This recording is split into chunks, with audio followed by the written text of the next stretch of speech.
Hi, I'm Dawn Watson, and this is Right Now on the East End.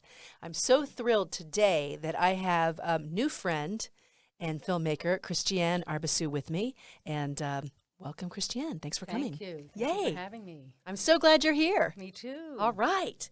So, Christiane, for those of you who might not yet know her, lives in Hampton Bays, and she has a storied history making films for other people telling their stories. But she now has her own film out, which I'm going to talk with her about shortly. So, Christiane, tell me a little bit about yourself and how you started working as a filmmaker. Okay, let's see. I started back in the late 80s. I got a job as an intern at Channel 13, the local PBS station, WNET. And I worked on a public affairs program called The 11th Hour. And from there, I just, worked my way up through the ranks. And then I became a producer on a show called 13 Live, which ended up being, it ended after a season. And then Charlie Rose came in. Oh, yeah. So Okay. I didn't work on that show. But a friend of mine, one of the producers, got me into doing medical programming. And then through that, I started doing little patient testimonials. So that's how I got back into doing some mini documentaries. Wow. Okay. I see. I know also from studying you and doing some research that you've done a lot of film work where your skills and talents have helped other people to tell their stories or to connect with either connect their brand to a consumer or connect their story to a caring audience. How has that affected what you do in your regular life?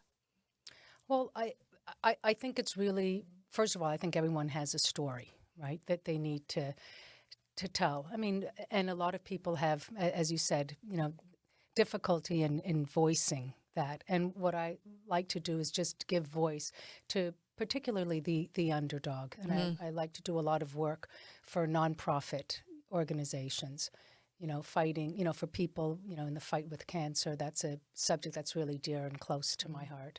And also to just, relay information. A lot of people get diagnosed with a certain illness, and I learned that from when I had my medical background, and they don't know where to go or who to go to. Right. So I feel like having these kinds of videos, if you go and you do a search on Google and you can relate to patients, I think it really makes that journey a little bit less challenging and difficult. And it's always good to have that person that you can look to for help and advice. Well, I think that, I know that one of your specialties is kind of creating compelling narratives. I saw this past summer you did 2 different nonprofit big events, new events because of the pandemic, that have been very well received. One was the Ellen Hermanson Gala in July.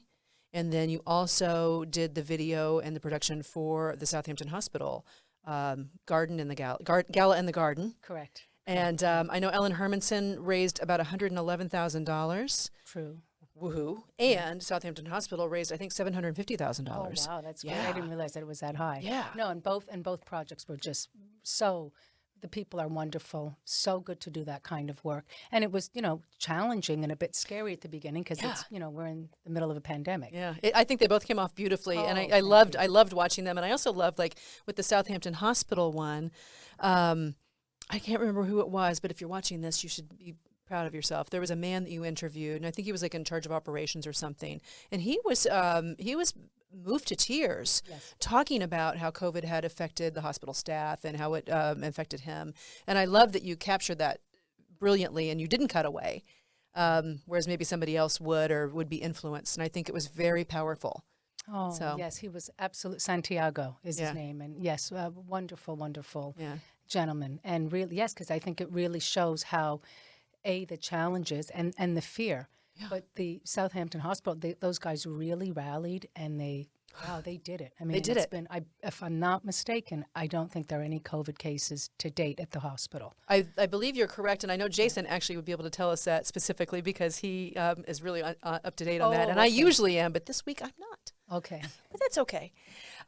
Did you do the interview in that video with Liev Schreiber, or was that? It looked like he was holding a phone. He did that himself. But I was wondering. I was like, was she in the room with him? What's going on? No, that was fun too. Not. Yeah, that was powerful. Yeah. So okay, so aside from telling other people's stories, I watched your documentary. It's your first full-length feature. I know it's 51 minutes? 51 minutes. 51 minutes.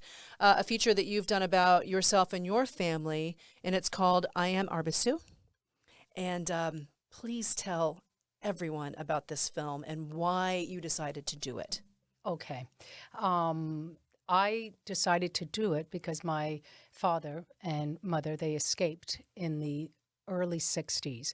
And my dad was the first ambassador of Cuba to Indonesia. And So they escaped Cuba in the 60s. They were living in Indonesia, but they escaped Cuba, yes. And they landed in Montreal because my mother had a very good friend whose husband was the German ambassador to Canada. So my mom got a job right away at the UN in Montreal, where we ended up living for most of my life.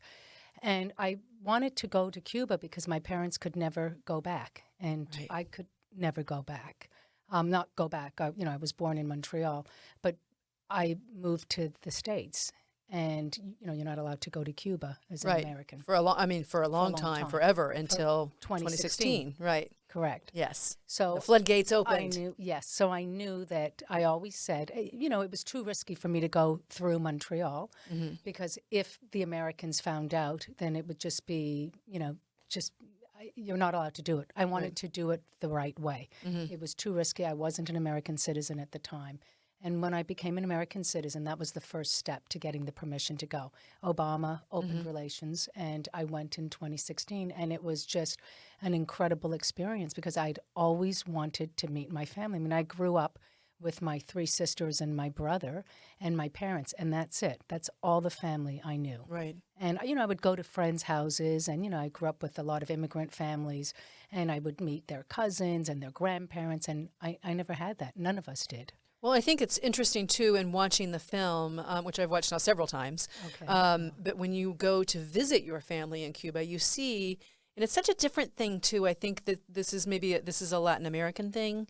If I went to visit friends or family of mine, like let's say in the Midwest where I'm from, because I haven't been, I have gotten to visit, but, I don't go back all the time. But if I went and said, oh, here's a new family member that I've never met and I'm dying to meet them, I don't know still that I would, run up to them and hug them and kiss them and embrace them. And I don't know that I'd be like, hi, I'm Dawn Watson. So nice to meet you, right? Oh, it's great to see you finally. But what was so interesting to me in your film is that there was this spontaneous eruption of joy whenever you met anyone in your family for the first time. And there are hugs and there are kisses and there are, let me look at you and we've missed you.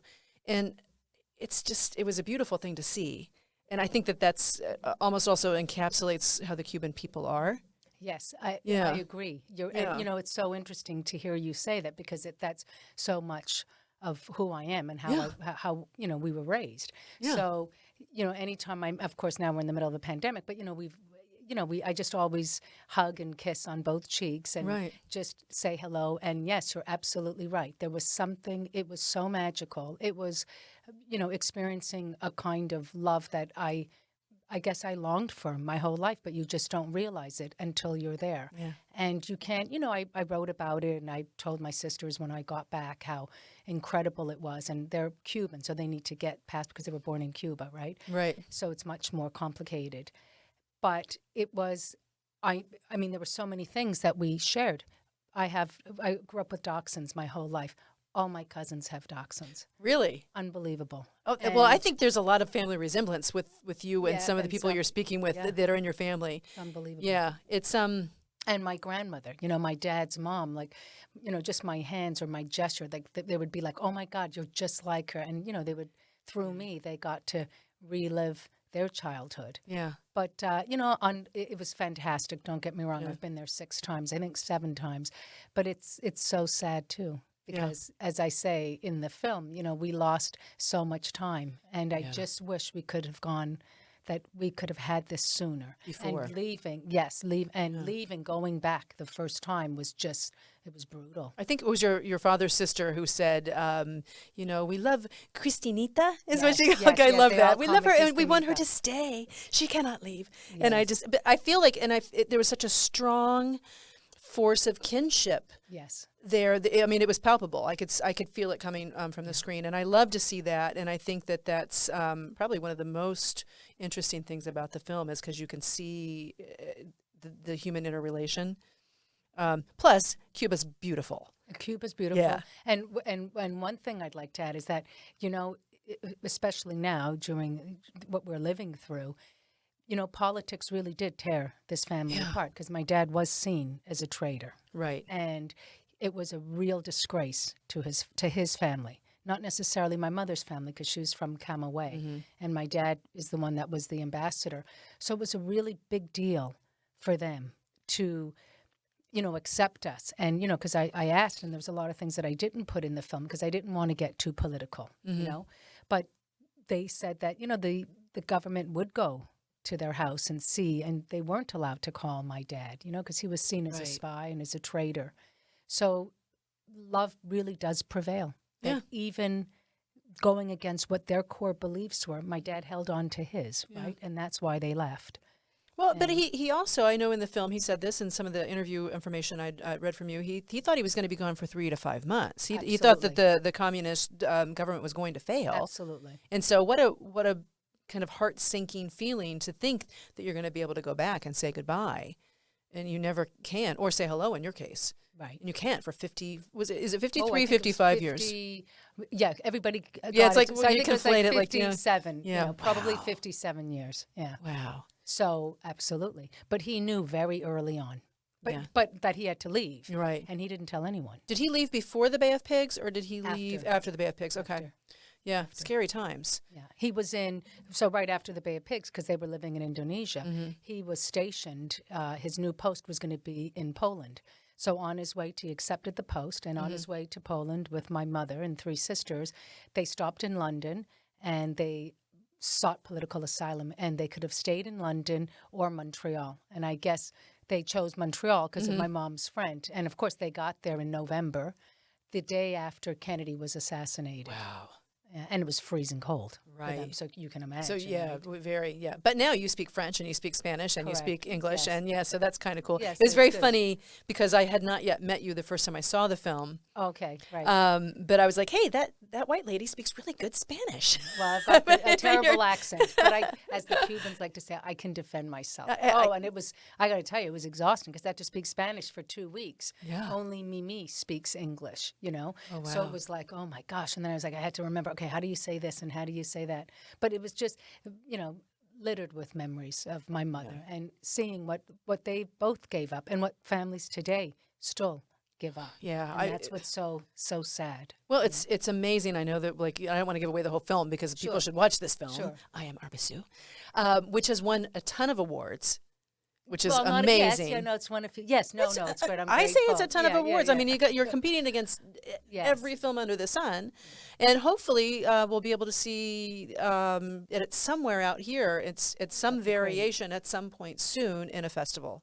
That would be great. One Fingers. hopes. Yes, Yes, one hopes. one Yes, hopes. Thank you. So, but we can see a trailer of the film right after this, so that's good. So stay tuned for that. But I want to talk a little bit more about the impetus for the film and also why you chose not to talk too much about politics. Because to me, it seemed in watching it that maybe there was like, yes, okay, the politics played a part, but nobody seemed to be really all that angry about it. But I guess maybe that's 50 some years in the past that you can heal those wounds, or. Yes, and I do think that a lot of those wounds have been healed. And I think that people started realizing that the revolution really didn't go as planned. Right. And I guess I didn't want to get too political because I want to be able to go back. And Right. because of my last name, so I have to be super careful. Right. They really checked me a lot when I Right. went the second time.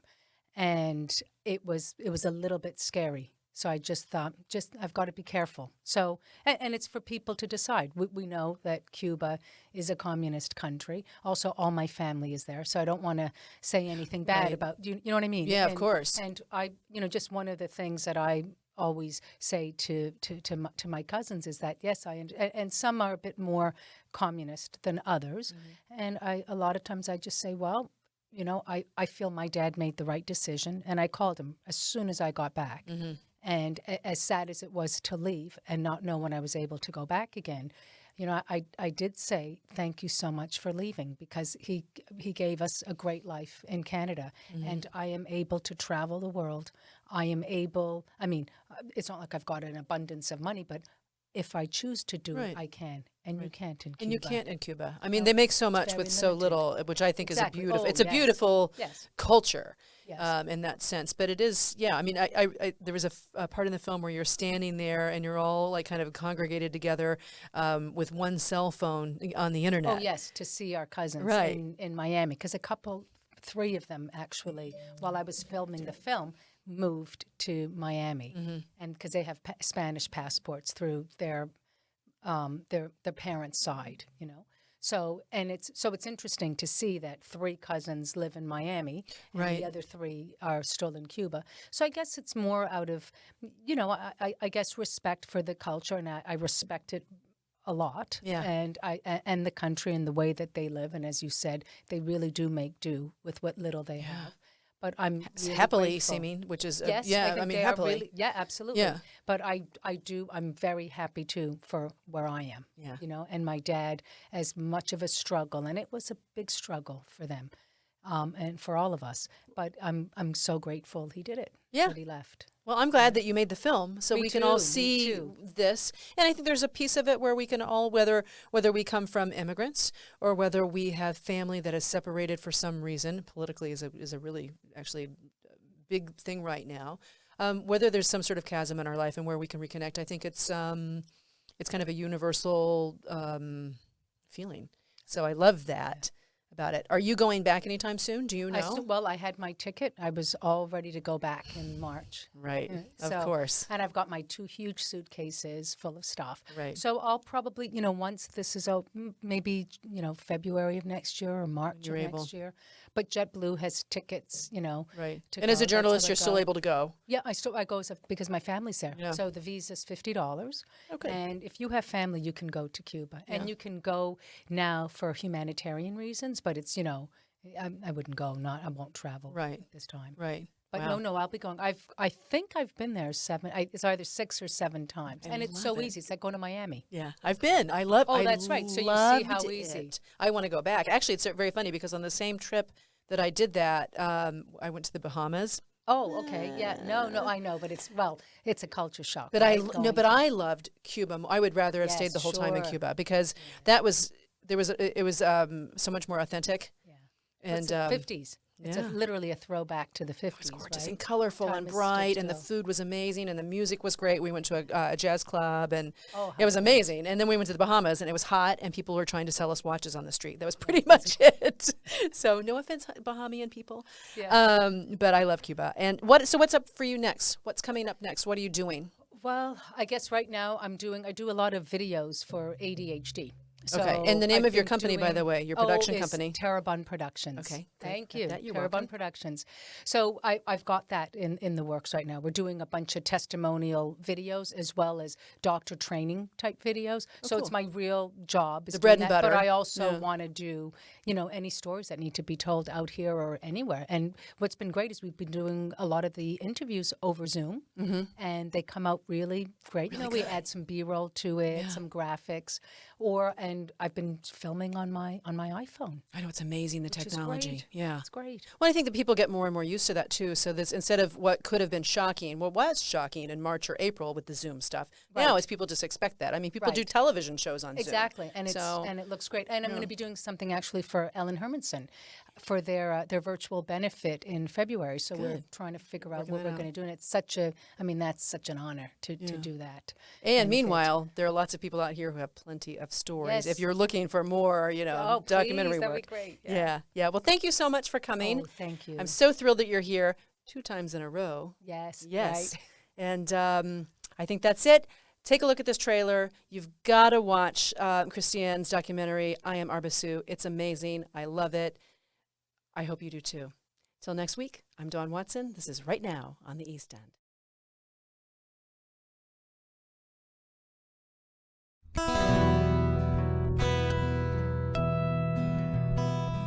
In 1962, a Cuban ambassador, his wife, and 3 young daughters sought political asylum in Canada.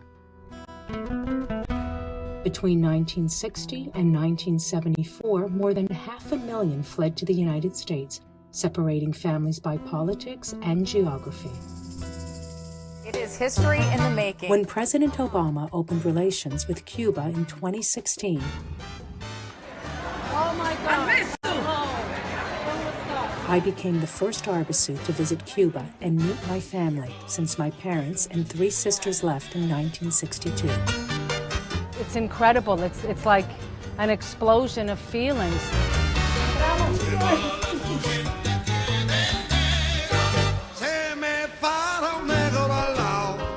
And yet it's so profoundly sad because we lost so much time. We only know each other old.